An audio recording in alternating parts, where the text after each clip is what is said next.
Saatiiwwan 24 darban keessatti qorannoo namoota 4225 irratti qoratame namoota 11 irratti koronaa vaayirasiin argamu Ministeerri Fayyaa Itoophiyaa beeksiseeti jira. Qorannoo taasifame kanaan vaayirasichi dhiira 5 fi dubartoota 6 irratti kan argame yoo ta'u isaan keessaa kanneen alarraa dhufan 7 kanneen namoota dhibee kana faana qunnamtii qaban 3 fi kan imala biyya keessaas ta'e namoota dhibee kana wajjin hariiroo hin qabne immoo tokko. Namoota dhibee kanaan qabaman keessaa 6 Finfinnee, 4 naannoo Sumaalee, tokko immoo naannoo Amaaraa irraa ta'uu beekameeti jira. Walumaa galatti hanga ammaatti qorannoon namoota 57,254 irratti kan godhame yoo ta'u kanneen keessaa Itoophiyaa keessatti namoota 317 dhibee kanaan qabamanii jiran. Hanga ammaatti namooti 197 dhibee koronaa vaayirasii irraa kan damdamatan yoo ta'u dhibee kanaan namoonni lubbuu dhaban 5 darbuu ni yaadatama.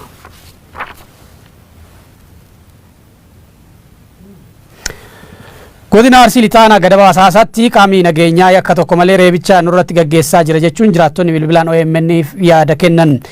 Itti gaafatamaan waajjira bulchiinsaaf nageenyaa Gadaba Asaasaa Obbo Kinniisoo Iddasoo gocha raawwatamee wal qabatee odeeffannoon qabu hin jiru jedhan. Itti aanaan bulchaa aanaa Obbo Muhammad Amboo odeeffannoon kun dhugaa ta'uu mirkaneessuun taateen kun namoota muraasa mudachuu nutti himan. Lammaa Huseen dubbisee jira.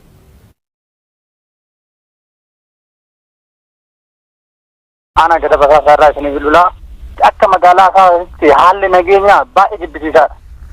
Akka lammii biyya biraatitti akka lammii lammaffaatitti halkan sa'a 2 sa'a tokkotti gabbaanee suuqaa waa bituu hin dandeenye uummanni Gadab kun sobaa miti dhugaadha uummanni Gadab kun ka beeku maaliif karaa irra poolisiin jira jedhaa gaafata akka waan biyya namaa keessa jiru een jira hojjan gadi hin ban nurraa qabaa jennullee hin jiru haga bulchiinsa aanaa deemnee himannee nurraa qabaa qaamni nutumaa kun qaama keessanii nu boruu wanni biraa yoo uumame wal miinaa Oromoo ajjeesanuun jedhanii maqaan harka nuun banne uummata kana nurraa qabaa humna hidhatee nurraa qabaa jennee jaarsi biyyaa bahee qeerroon bahee himannaa ganaa deemneera. Inni muudate mucaan kun obboleessa kooti magaalaa kana keessatti listiro hojjetee magaalaa Asaasaa keessa jiraata.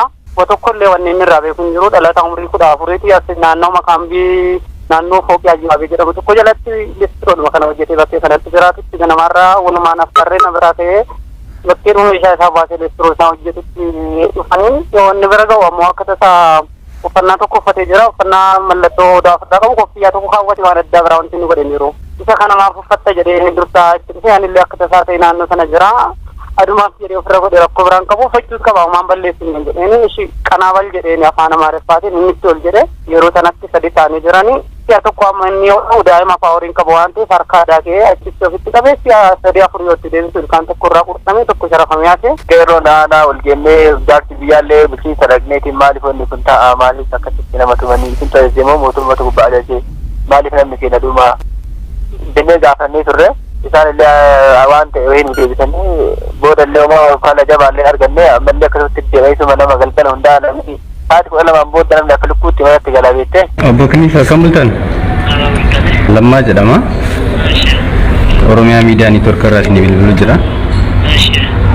Aanaa Gadaba Asaasaa haala nageenyaatiif wal qabsiisee hawaasni komii kaasa. Qaamni nageenyaa akkuma arginutu jiranii waa tokko osoo hin balleessinee.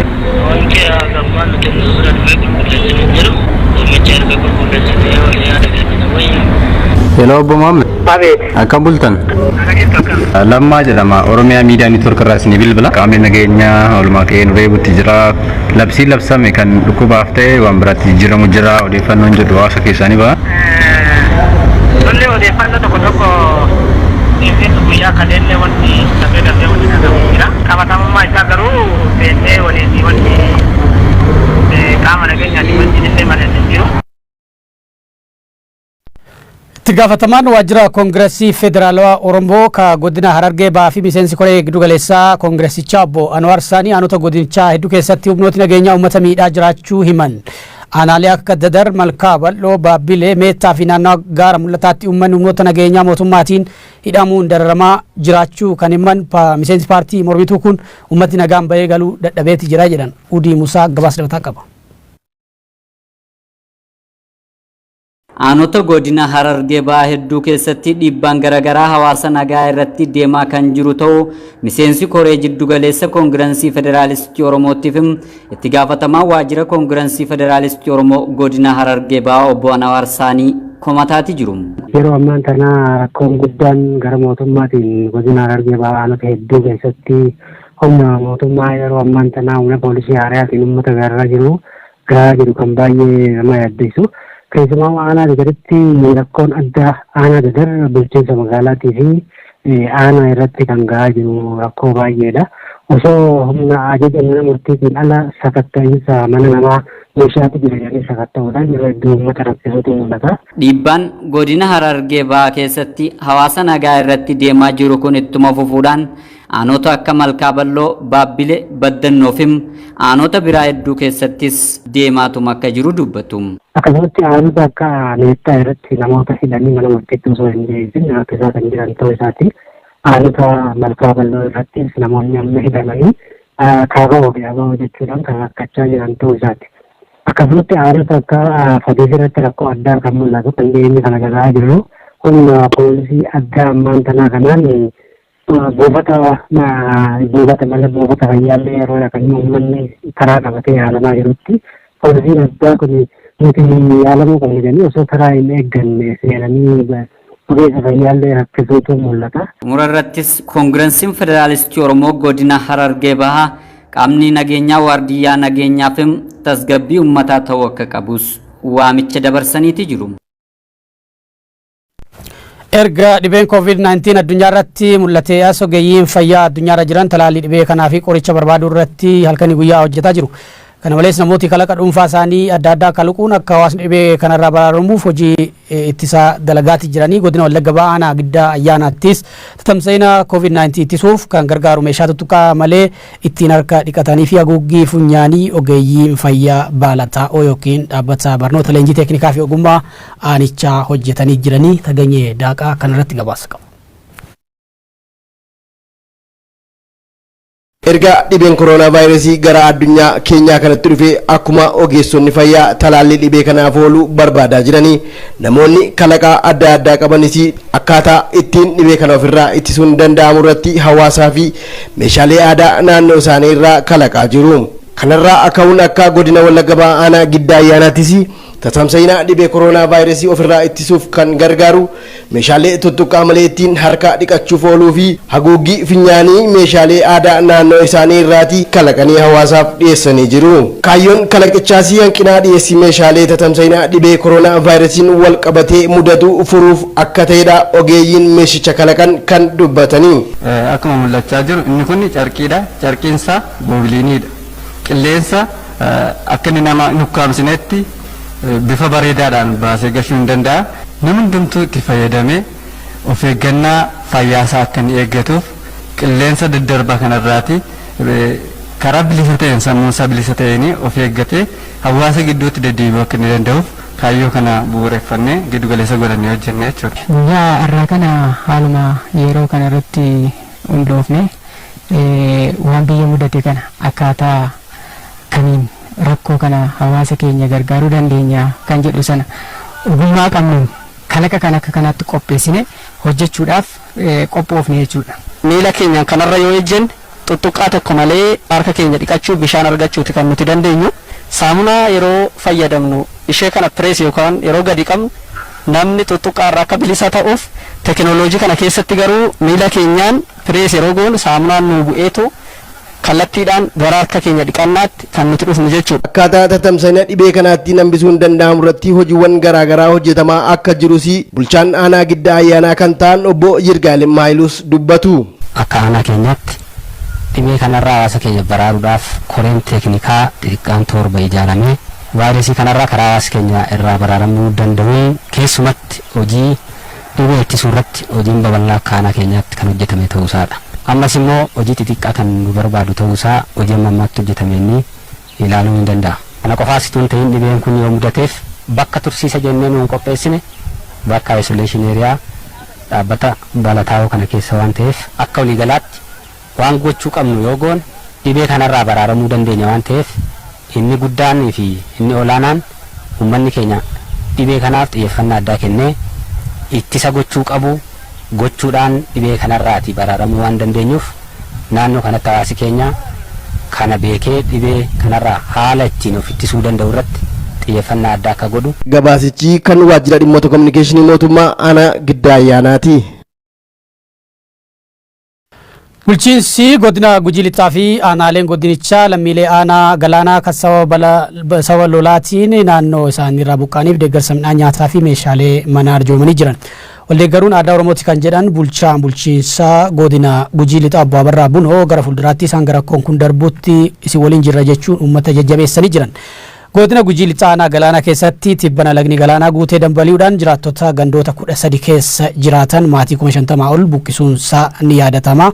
Daa'imman 2 galaafachuunsaas ni yaadatama. Walumaa galatti godinicha keessatti sababa balaa lolaatiin namni 3 lubbuu dhabee jira. Gabaasi kan waajjira dhimmoota kominikeeshinii aanaa galaanaatti taanee dhiyaata. Iddoo bulan dhooggiisaan moonaa loonii keessaa baasanii loodhaan buluudhaan ilmeen namaa iddoo bultu dhabdee raasaa ba'uudhaan raasaa baatee iddootti bultu dhabdee fulaatti boqattu dhabee rakkachuudhaan akka buddannee ta'anii hollatanii bultii dheeraa bultii aga torban tokko irratti rakkoo rakka turan. Rakkoo san immoo mootummaan laalee jira waan ta'eef kanaaf galatoomsine rakkoo cimaadhaa. Nuti rakkanneerra bisaan kun nu rakkisee jira. Daandii kana irraa nu buqqisee jira. Ammallee qabeenya kan qabu nurraan buqqisee jira. Ammoo nu dhaqqaddanee dhuttaneettanii galatooma. Mootummaan abbaa wanta dhabu karaa kana idoo ammoo akka adda dhuttaneef midhaan fiddane kana don ta'i jireenyuma keenyaaf lubbuu keenya dhaqqaddanee dhuttaneef akka karaan kun nu gaddabame akka nu ammalee wanti tokko riqicha tokko nu ijaarame akka lafa kana keessatti lubbuun keenya baraaramtu. Kanaan duratti lolaan kun nu tuqaa turee jira. Himachaa dhanneen jirru himataa jirra. Kanaan himataa turre saniin uduma himachaa jirru guyyaa baatuun karaa kana taru tuubboo didiiqqoo nu galchee tare tuubboon sun immoo buliin duudde karaan gaafa kaanii lolaan deemu suni buliin nurraan duude galaan akkuma kanaan qabatee deemu qaayyi isaa tanni deemu malee kun duude rakkoo saniin rakkoon guddaan nu dhaqqattee jirti. Gadda guddaatti nutti dhagame garuu maal goona uumama waaqayyoodha uumamaan godhe maal goona. Dafnee dhaqnee dhagginaa. Harka qullaan dhadheenanii waan qaban ayisuuzitti fudhatanii dhufaneeran. Kennaan diqqaan qabu kun ammoo itti fuufa kennaa kana nurraa fudhadhaa. Wantoota keenya oduu kan daawwataatii jirtan oduu Oromiyaa Miidiyaa Neetwoorkii irraa isin bira gahaa jirudha. Dabaree oduu biyya alaatirraan baanee jirra. Talaalliin koronaa vaayirasii abdii qabeessa jedhame jaldeessota 6 vaayirasicharraa oolchuu danda'ee jira jedhame. Talaalliin kun gosoota jaldeessaa madinummaa yookiin immuunitii qaamaa kan dhala namaatti dhiyaatu qaban. Risaas makaaku jedhaman irratti yaalamuu BBCtu gabaase. Jira qorattoonni jaarmiyaa qorannoo fayyaa Ameerikaa fi Yuunivarsiitii Oxford walta'insaan shaakala kanarratti kan hirmaatan yoo ta'u shaakalli talaallii kanaa garuu Ameerikaatti gaggeeffame. Talaalliin kunis bineensonni nimooniyaaf yookiin dhayina sombaaf akka hin saaxilamne vaayirasirraa ittisuuf kan yaalamedha jedhani. Talaalliin jalqabarraa kaasee abdii qabeessa jedhame kun amma namarratti yaalamuuf jira. Garuu namarratti milkaa'uuf dhiisuun ammaaf hin beekamu. Oduu kan biraatiin saayintistoonni Ameerikaa kan Biotech Company irraa Yuunivarsiitii Kaalifoorniyaa waliin ta'uun dhibee COVID-19 fala barbaadutti jiran talaallii vaayirasichaa harka 100% guutuu ittisuu danda'u yookiin antiibadii argachuun isaa dhagahameeti jira. Qorattoonni kunneen qoricha COVID-19 argachuudhaaf ji'a 2 qofa nuuf kennaa jechuun kan gaafachaa jiran yoo ta'u ji'oota 2 dhufan keessatti talaallii argame kana doozii 200,000 oomishuuf karoorfachuu isaaniitu dubbatama.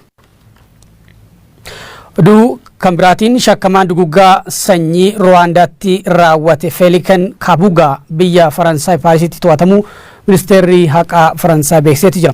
Abbaan qabeenyaa kun hidhattoota yakka duguggaa sanyii yookiin jeenoosaayidii gosa Tuutsi irratti raawwateef deeggarsa maallaqaa gochaa kan ture yoo ta'u Ameerikaan odeeffannoo to'atamuu nama kanaaf gargaare kanaaf akka kennaatti $5 miliyoona ramadee turte.